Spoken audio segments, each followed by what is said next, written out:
Hi ஒருவன், welcome to போர்சன் tax. Delimitation அப்படின்ற word வந்து ரீசெண்ட் டைம்ஸில் நிறைய கேள்விப்பட்டிருப்பீங்க நியூஸில். டீலிமிட்டேஷன் என்ன, ஆப்போசிட் பார்ட்டிஸ்லாம் ஏன் இதுக்கு எகென்ஸ்டாக இருக்காங்க? சிம்பிளாக சொல்கிறேன், வாங்க வீடியோக்குள்ளே பார்க்கலாம். இப்போது டீலிமிட்டேஷன், தொகுதி மறுவரையறை, ஏன் இதுக்கு எல்லாமே எகென்ஸ்டாக இருக்காங்க? முக்கியமாக சவுத் சைடில் இருக்க லீடர்ஸ்லாம் ஏன் இதுக்கு வந்து எகென்ஸ்டாக இருக்காங்க? ஏன்னா பேஸ்ட் ஆன் பாப்புலேஷன், அதாவது மக்கள் தொகையை பேஸ் பண்ணி, இப்போ நம்ம ஸ்டேட்டில் தமிழ்நாட்டில் 39 மெம்பர் ஆஃப் பார்லிமெண்ட் சீட் அப்படின்னா, இந்த மக்கள் தொகையை பேஸ் பண்ணி இந்த சீட்டை வந்து இன்க்ரீஸ் ஆர் டிக்ரீஸ் பண்ணுவாங்க.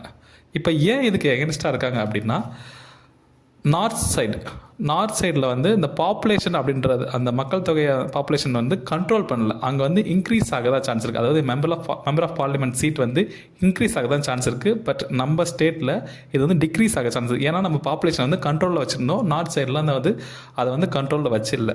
ஸோ இதுதான் முக்கியமான ப்ராப்ளம். இப்போது அங்கே வந்து எம்பி சீட் அதிகமாகிறதுனாலையும் இங்கே வந்து டிக்ரீஸ் ஆகிறதுனாலையும் நம்மளோட வாய்ஸ் அங்கே பார்லிமெண்ட்டில் கம்மியாக சான்ஸ் இருக்குது. ஏதாவது நமக்கு நீட்னால் நமக்கு கிடைக்கிறதுல கொஞ்சம் கஷ்டம்தான். பட் அங்கே வந்து எம்பிஸ் அதிகமாக இருக்கிறதுனால அவங்களுக்கு சப்போர்ட் அதிகமாக கிடைக்கும். அப்படின்றதுனால தான் நம்ம சவுத் சைடில் இருக்க லீடர்ஸ் எல்லாமே இதுக்கு எகென்ஸ்டாக இருக்காங்க.